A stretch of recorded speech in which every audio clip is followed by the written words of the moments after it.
मैं हूं Dinesh kewra. News time में आपका स्वागत है। बांग्लादेश के संदर्भ में इकोनॉमिक रिवाइवल के इशू में या इकोनॉमिक रिन्यूअल के इशू में अब बहुत सारे जो इकोनॉमिक एक्सपर्ट्स हैं, सरकार के एक्सपर्ट्स हैं, अब मिल बैठ के उन्होंने बातचीत शुरू कर दी है।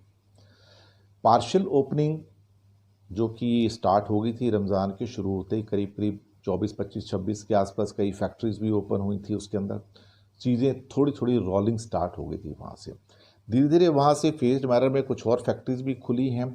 और इस टाइम सबसे इम्पॉर्टेंट जो इशू है वो ये है लाइवलीहुड का और इकोनॉमिक रिवाइवल का, कि कैसे चीज़ों को रिजुविनेट किया जाए, वापस लेके आया जाए। अब यहाँ पे बहुत सारी प्रॉब्लम्स भी हैं देखा जाए तो, फिज़िकल डिस्टेंसिंग या सोशल डिस्टेंसिंग मेंटेन करने की, या लोगों के पास उतने प्रोटेक्टिव गियर्स नहीं हैं जितने उनको सॉरी अपनाना चाहिए। तो ये उसमें एक नेगेटिव पॉइंट भी आ जाता है। और इसके अलावा बहुत सारी जो डिस्पैरिटीज़ हैं समाज के अंदर, क्योंकि अमीरी गरीबी का जो आपस में जो डिफरेंस है वो काफ़ी ज़्यादा हो जाता है। और साउथ एशिया में सारे ये बहुत बड़ी प्रॉब्लम है। जो अमीर है वो बहुत अमीर है, जो गरीब है वो बहुत गरीब है। तो ऐसे सिस्टम में क्या होता है कि जो गरीब की जो लाइफ होती है, it comes at the stake. और सबसे ज़्यादा अगर मृत्यु होती है, सफ़र करते हैं तो वही करते हैं। हालांकि कोरोना से तो अमीर भी नहीं बचते हैं, मैं आपको बताऊं। तो लॉस ऑफ लाइवलीहुड बहुत बड़ी है। लो इनकम के जो लोग हैं उनको बहुत बुरी चोट पहुंची है। फार्म वर्कर्स हैं, जॉब होल्डर्स हैं, फार्मर्स हैं, मार्जिनल फार्मर्स हैं, रिक्शा पुलर्स हैं, हॉकर्स हैं, छोटे खाना बना के बेचने वाले, आप कह सकते हो रोड साइड स्टॉल्स हैं, माइक्रो एंटरप्राइजेज हैं। ये सब के सब एक तरह से कोलैप्स हो गए। इनको वापस खड़े होने में टाइम लगेगा। तो इस कोलैप्स की वजह से क्या है कि सारी इकोनॉमिक एक्टिविटी स्टैंड स्टिल हो जाती हैं। अब सबसे सबसे चैलेंज ये है कि ये जो गिरते हुए हालात हैं इसको रोका जाए। पावर्टी ऑलमोस्ट 1/5 जो है वो बहुत गरीबी है।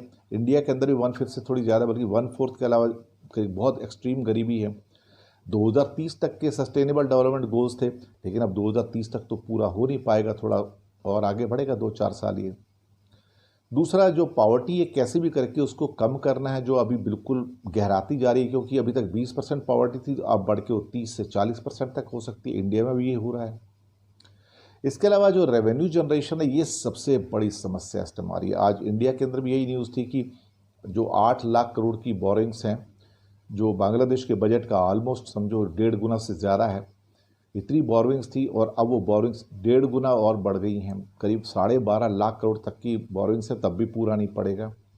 तो रेवेन्यू जनरेशन नहीं है, क्योंकि इकोनॉमिक एक्टिविटी होगी तो रेवेन्यू जनरेशन होगा ना, टैक्सेस आएंगे। दूसरा, एक्सपोर्ट्स बहुत डाउन है, क्योंकि बाहर के ऑर्डर सब कैंसिल हो गए। और जब तक यूरोप और अमेरिका पिकअप नहीं होते तो बांग्लादेश की इकॉनमी पिकअप नहीं होती है। तो हमें ये दुआ करनी चाहिए कि कहीं ना कहीं अमेरिका और यूरोप बहुत जल्दी पिकअप हो और वहाँ से ऑर्डर आएँ। हालांकि उनकी मार्केट अब खुलनी शुरू हो रही हैं, पर ऑर्डर आते आते कम से कम और कुछ महीने जाएंगे। और ये काफ़ी हद तक देखा जाए तो चीज़ें अब ऐसे हालात पे आ गई जहाँ पे इनको रिन्यूअल की, रिवाइवल की ज़रूरत है।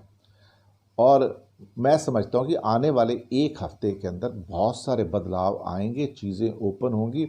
शायद हमें ये कहना पड़े कि हमें कोरोना के साथ ही रहना पड़ेगा। कोरोना भी चलेगा और बिजनेस भी हमको करना पड़ेगा। ना तो ये बंद होगा ना वो बंद होगा, लेकिन धीरे धीरे कोरोना कम होता जाएगा। लेकिन बिजनेस को रोक देंगे तो भूख से मर जाएंगे। यही हाल इंडिया का भी है। अगर लगातार कोरोना का लॉकडाउन चलता रहा तो भूख से मर जाएंगे लोग। यही हालात होंगे। शुक्रिया आपका हमारे साथ बने रहने के लिए।